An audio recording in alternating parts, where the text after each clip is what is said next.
So, kung mag-aaral ka about AI and stuff, and you want to learn about the tools, I think hindi mo kailangan na mag-aral ng NA10, tapos mag-aral ng Maker, tapos mag-aral ng Zapier, mag-aral ng Claude AI, tapos ChatGPT, tapos Gemini and stuff.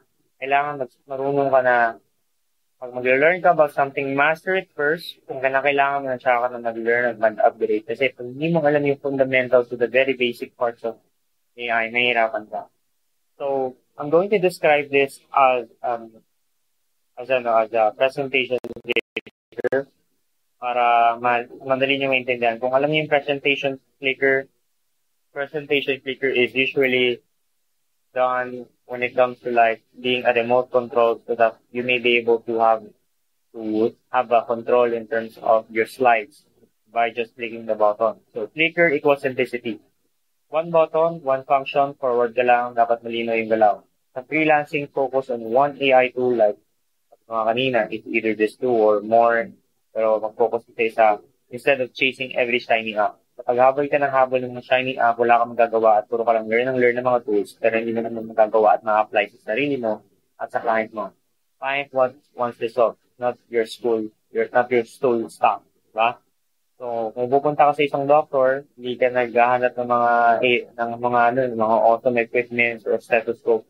Nandun ka para pagalingin yung problema mo. Ganun din sa client mo. Laser pointer equals clarity. So, sa laser pointer niya, kung makikita mo, meron siyang 2.4G, high sensitive chip, stable remote control. So, kung malalaman mo yon, para siyang laser equals focus, audience know where to look.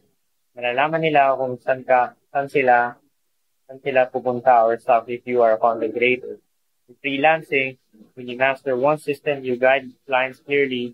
Here's how I save 10 hours per week, and here's you can do. And then eventually, you will trust, and then they will pay you 10 half-baked tools na hindi mo naman masyadong tuloy-tuloy, cut-cut yung pag-learn mo, wala sa clarity, just noise lang yan, at may stuck lang yun sa brain mo. So, wala kang magagawa. Batteries equals depth, not quantity. So, sa mga flicker na to, may mga battery yan. Flicker runs long on 2 batteries. So, hindi mo kailangan ng 20 gadgets o 20 batteries sa isang flicker. Kailangan mo lang ng dalawa.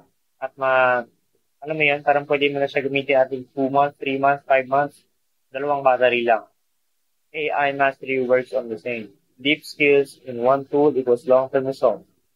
So, Albert learns, pinalik ko si Albert, better to go deep than to learn about wide tools. So, in the action, take the usual description and join the freelancer community, mga community of freelancers and entrepreneurs and AI enthusiasts. If you want to learn something and you want to build accountability and stuff, limited lang yung free members.